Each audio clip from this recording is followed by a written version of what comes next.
A chinesa SAIC comezará a desembarcar os primeiros coches no porto de Ferrol o vindeiro mes. Será unha forma de testar as futuras operacións na nosa comunidade. O presidente da Xunta, Alfonso Rueda, asegura que é un paso firme para converter Galicia nun polo da automoción en Europa. León XIV celebra no estadio de Gran Canaria unha Eucaristía ante unhas 50.000 persoas. Esta é a primeira vez que un papa visita as illas, facendo realidade a viaxe que deixara pendente Francisco. León XIV denunciou o negocio das mafias migratorias. Mañá será o seu último día da viaxe a España. Nos últimos anos, a roupa tradicional converteuse en un símbolo de identidade con novos deseños e utilidades contemporáneos. O estilo tradi revaloriza as pezas soltas, pero tamén a recuperación e creación doutras novas, nunha revolución sostible que pon en valor oficios a piques de desaparecer. Boas noites. A multinacional chinesa SAIC empezará a desembarcar vehículos no porto de Ferrol a principios do mes de xullo. Quere avaliar as instalacións onde prevé abrir a súa primeira planta de automóviles en Europa. Alfonso Rueda di que este paso demostra a aposta seria de SAIC por consolidar Galicia como referente europeo do coche do futuro.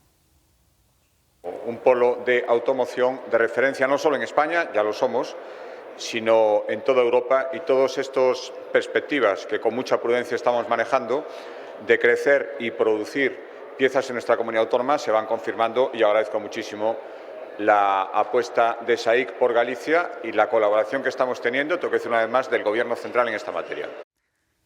Ese buque portavehículos procedente da China chegará a Ferrol o próximo 8 de xullo, unha descarga ca que pretenden avaliar a operatividade das instalacións. Patricia Vilar. Sí, o Anji Forever con 700 vehículos a bordo partiu dun porto chinés o pasado 1 de xuño, navega agora mesmo por augas de Malaisia. Está previsto que chegue aquí ás instalacións do porto exterior de Caneliñas en Ferrol o próximo 8 de xullo. O que o xigante chinés da automoción pretende con esta viaxe comprobar a operatividade das instalacións deste porto exterior donde vai colocar a súa primeira factoría en Europa. Isto que significa? Pois que aquí van chegar parte dos componentes para fabricar eses vehículos e de aquí, por vía marítima, partirán os coches unha vez fabricados de cara á exportación. Unha vez chegue ese navío, o 8 de xullo, serán desembarcados esos 700 coches nunha operación que servirá para avaliar o funcionamento e a seguridade das instalacións.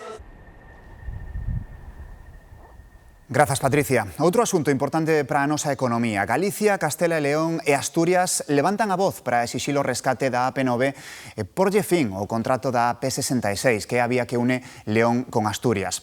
Unha fronte común do noroeste contra as peaxes das súas principais conexións por estrada. Presionarán xuntos en Bruxelas. Agosto do ano pasado, milleiros de asturianos reclamaban en Oviedo a fin da peaxe da autoestrada que une León co Principado. Este xoves, os tal dos Reis Católicos, Asturias, Castela e León e Galicia asinan a Declaración de Santiago, unha foto que simboliza unha fronte común para levantar as barreiras da AP66 e tamén da AP9. Responsabilizan o Goberno e exíxenlle que cumpra co ditame da Comisión Europea que lle obriga a anular as prórrogas das concesións. No podemos permitir que acabe en el TEJUE. El TEJUE significa dilatar esto en el tiempo 8-9 años. De momento, a loita non deu resultado. Y el Gobierno, desde luego, lo que está haciendo es aplazando decisiones. Pero o noroeste non pensa quedar quieto, pedirá unha reunión co vicepresidente da Comisión Europea para poñelo ao día. Pues es que no se está queriendo dar el paso necesario, que es el resolver no solo una injusticia, sino una ilegalidad. Galicia, Asturias e Castela e León son as únicas comunidades con peaxes vixentes durante 75 anos. Os socialistas pídenlle coherencia á Xunta. Que non entorpezcan a transferencia da AP9 a Galicia e que se sumen á política de gratuidade aquí en Galicia tamén. Pero o goberno galego responde que non queren unha transferencia trampa. Impuesta desde Madrid, que de ahí a lo pactado por Galicia solamente tiene el nombre. E denuncia que o Ministerio de Transportes non contestou a ningunha das súas 14 solicitudes de reunión. Outra reivindicación é a que ten que ver co corredor atlántico do ferrocarril. As federacións de empresarios de Galicia, Asturias e Castela e León viaxarán a Bruxelas tamén para solicitar avances nas obras. A nivel nacional, tanto os empresarios como a Xunta reclamanlle información ao Goberno. A Xunta quere que se inclúa a alta velocidade con Portugal e que Vigo e Ferrol sexan portos nodais. Sindicatos e patronal do metal reúnense mañá para desbloquear a folga no sector na provincia da Coruña. Os traballadores cortaron hoxe a ponte da pasaxe en Alfonso Molina nunha nova xornada de protesta. O sexto día de folga no metal coruñés paralizou os accesos á Coruña este mediodía. A marcha convocada conxuntamente pola CIGA, UGT e Comisións Obreiras partiu de Perillo e obrigou a cortar o tráfico a ponte da pasaxe e a avenida de Alfonso Molina en dirección entrada á cidade.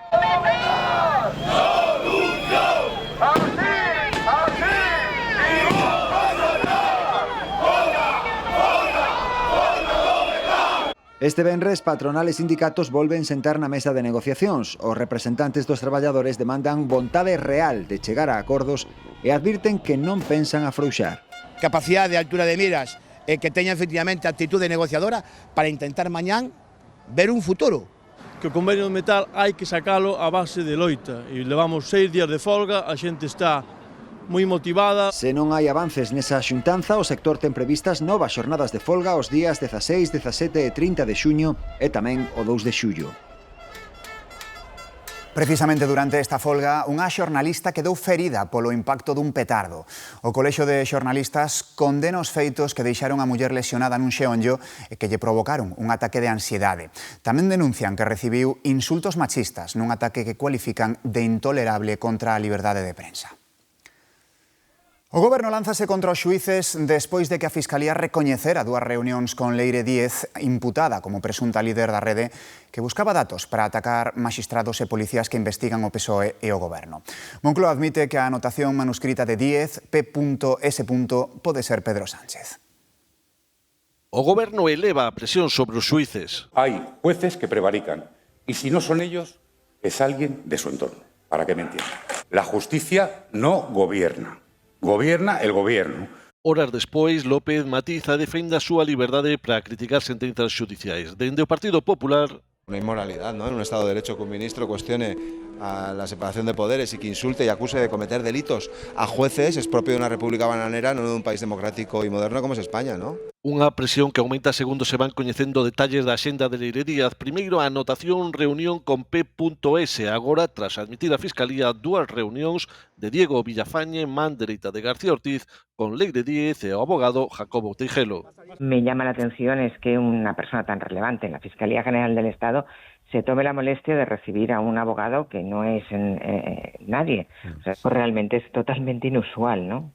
A Fiscalía recoñece que non existen rexistros das visitas. Que la justicia investigue, ponga las pruebas encima de la mesa.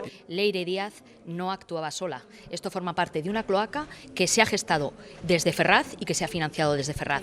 Na axenda de Díez tamén aparece anotada unha reunión da diputada socialista Isaura Leal coa daquela fiscal xeral Dolores Delgado para falar do caso Arnal Collar. Tanto Leal como Delgado negan ese encontro. O Tribunal Supremo oponse ao indulto ao exfiscal xeral do Estado Álvaro García Ortiz. Lembra que a revelación de segredos pola que foi condenado foi grave e afectou de forma importante a imaxe do Ministerio Público como garante da independencia xudicial. Desde o Supremo non ven motivos para concederlle esta medida de graza a García Ortiz. A xoiería encargada de taxar as xoias incautadas a José Luis Rodríguez Zapatero atribúelles un valor de 1,3 millóns de euros.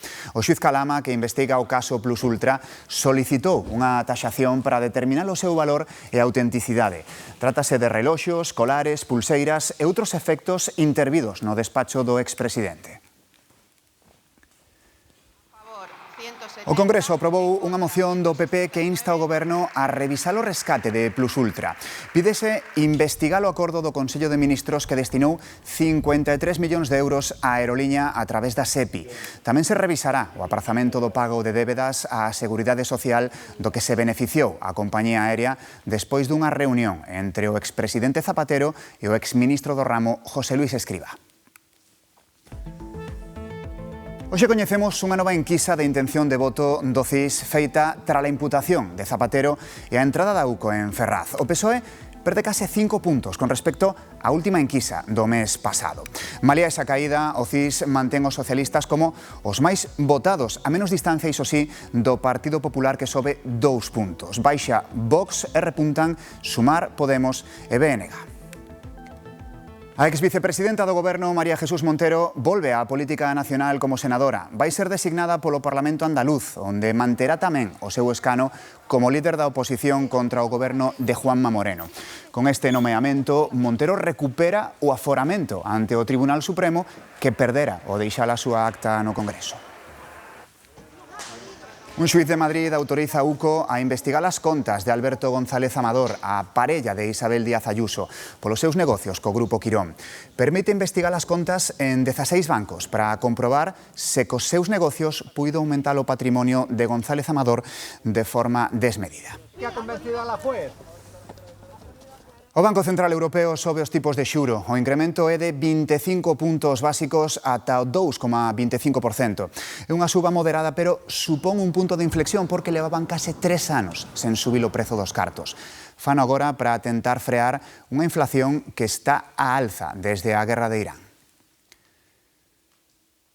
E outro apuntamento do exterior, a policía norirlandesa reforzou o dispositivo de seguridade en Belfast para evitar unha terceira noite de disturbios contra os inmigrantes.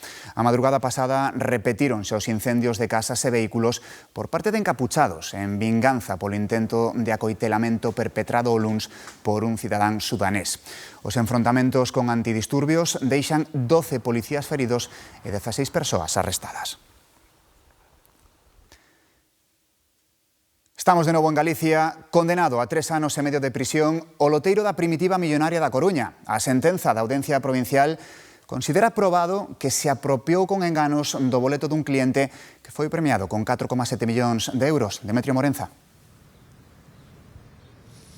Sí, culpable dun delito de estafa agravada e ademais queda inhabilitado durante todo o tempo que dura a condena a realizar calquer tipo de traballo relacionado coas loterías ou apostas do Estado.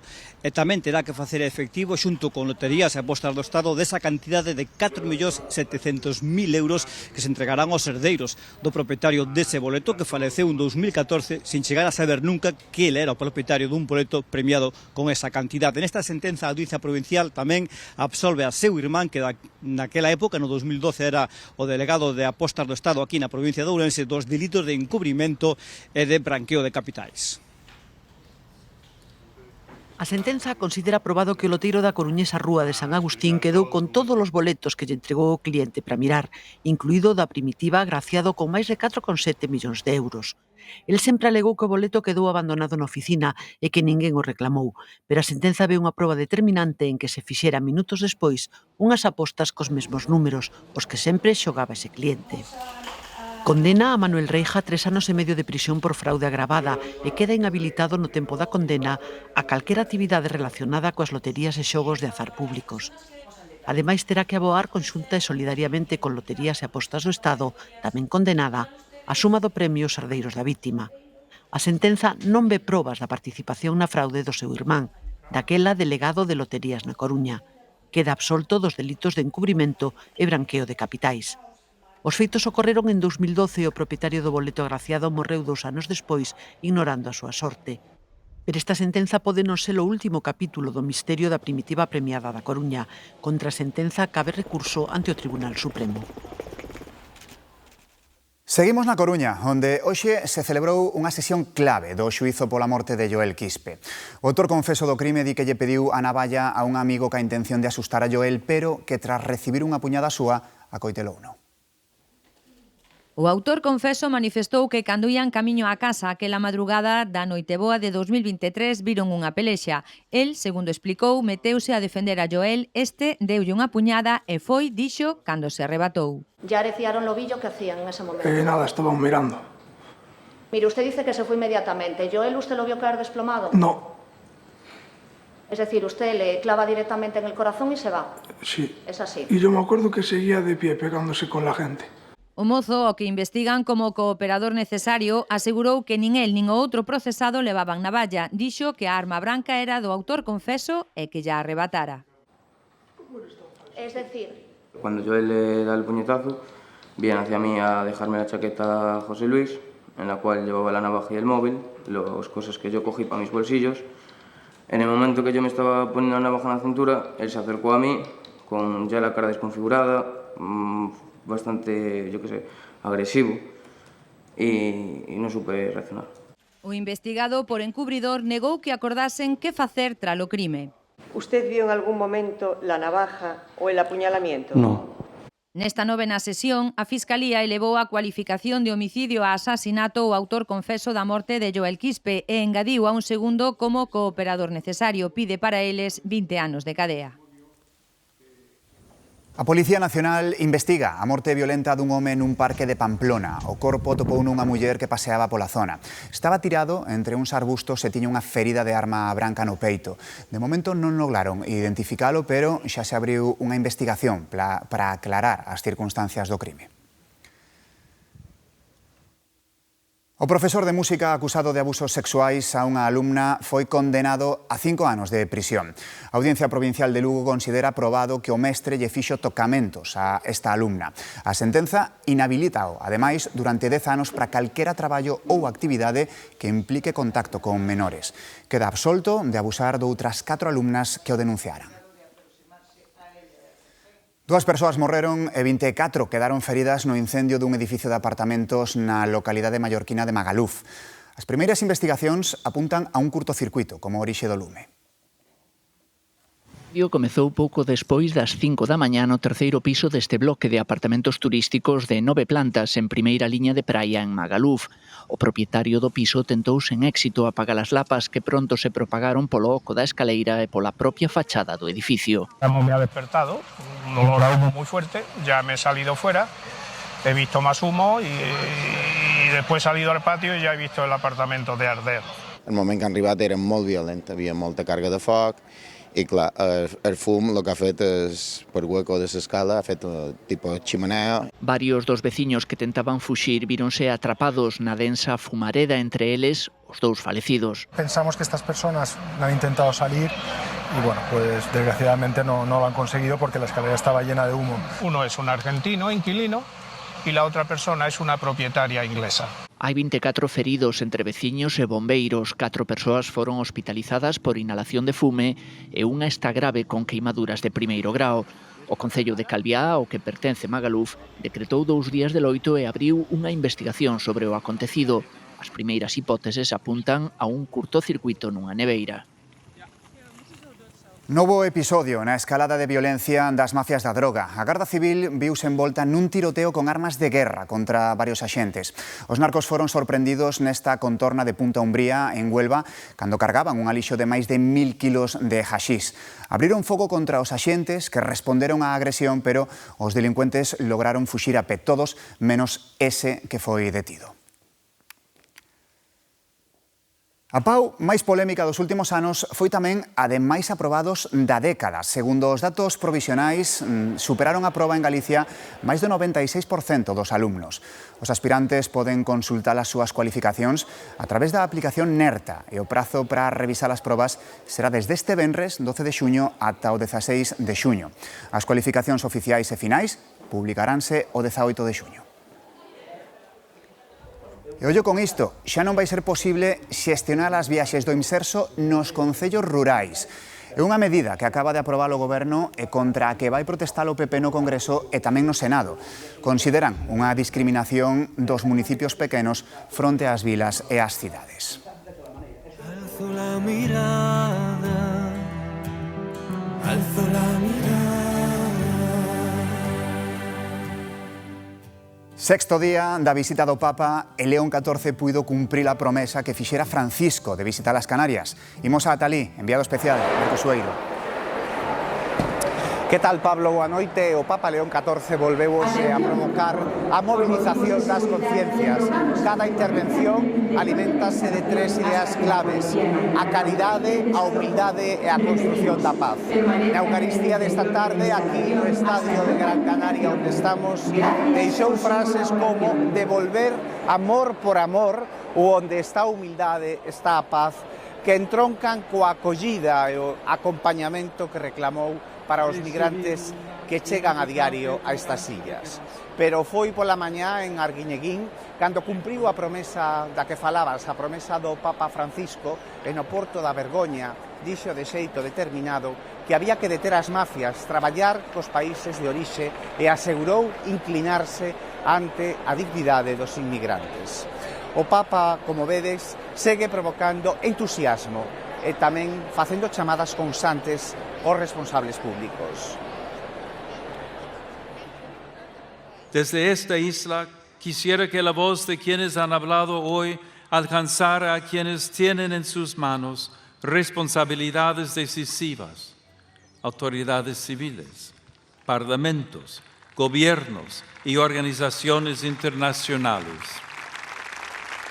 Vivimos un auxe do folclore que tamén se deixa notar na moda. Elementos da roupa tradicional aparecen agora incorporados nas vestimentas de cotío, con novos deseños, con utilidades contemporáneas. O estilo tradi revaloriza as pezas soltas, pero tamén a artesanía e os oficios que están a piques de desaparecer. O traxe tradicional galego sae das arcas de completa actualidade. As pezas orixinais recuperadas ou de nova inspiración son modernas, grazas á teima dos grupos folclóricos, pero tamén a personaxes públicos e xente da rúa que as locen de cotío e en eventos. O estilo tradi está de moda. Probablemente o paso polo Benidorm Fest das Tanxugueiras fixo que isto tuvera unha proxección máis aló do que é habitual pola rúa. O tradi rescata oficios e artes para pezas contemporáneas, recuperación ou creación doutras novas nunha revolución sostible que revaloriza roupa desaproveitada e cara. Bordado a máquina nunca queda como un bordado a man. O nido da abella, pois, tamén ten unha cosa especial. O puntillas de bolillos. Os panos están totalmente incorporados. Os pendentes, sobre todo os ariños, os aros da Fonsagrada, os usa moitísima xente. Os refaixos de lá, de punto, que abrigan bastante. E logo unha prenda que pide moita xente para eventos é o San Cosmeiro. Raíces a historia de Galicia reinterpretados fora do baile tradicional, que a miúdo son herdanza familiar.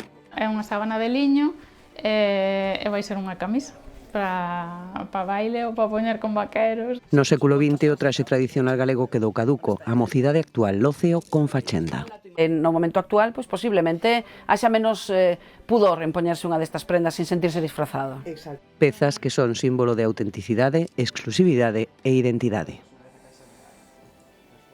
Máis cores, menos alcohol e moito sabor. Son as tendencias que triunfan na coctelería para este verán. Coñecemos algunhas das propostas. O verán é sinónimo de vacacións e praia, e para levar mellor a calor sempre está a opción de degustar un cóctel. Sobre todo cuando pega el solecito, pues sí, a lo mejor los mojitos suelen salir mucho, piñas coladas, margarita, que también está fresquito, así. Nesta ocasión, a proposta de Pablo é un mojito de laranxa e mango. Yo creo que tienen que tener algún matiz así más fresquito, tropical, afrutado quizás, y sí que no nota esa presencia de alcohol a lo mejor tan fuerte, es algo más suavecito. Bien, no sé, cositas así, es lo que creo, fresquitas sobre todo, ¿no? Case todos os cócteles de verán son ser cócteles máis longos, non moi cortiños, non moi alcohólicos, entonces é máis fácil bebelos. Mais hai outras suxestións, mesmo con toques galegos. Imos utilizar un aguardente galego. E todo mesturado, que non axitado, con produto local de temporada. Un poquinho de pepino, fresa. Aquí temos o noso Galician Cup. E para rematar, un apuntamento de interese. Todas as propostas teñen a súa versión sen alcohol.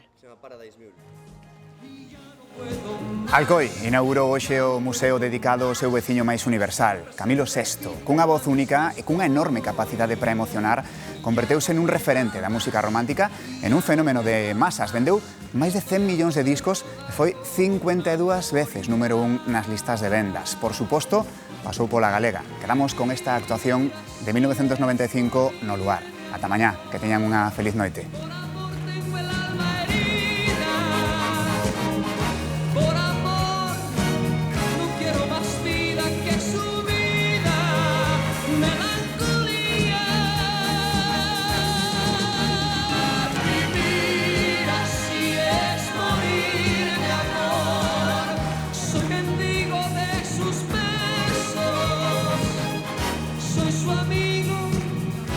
Quiero ser algo más que eso.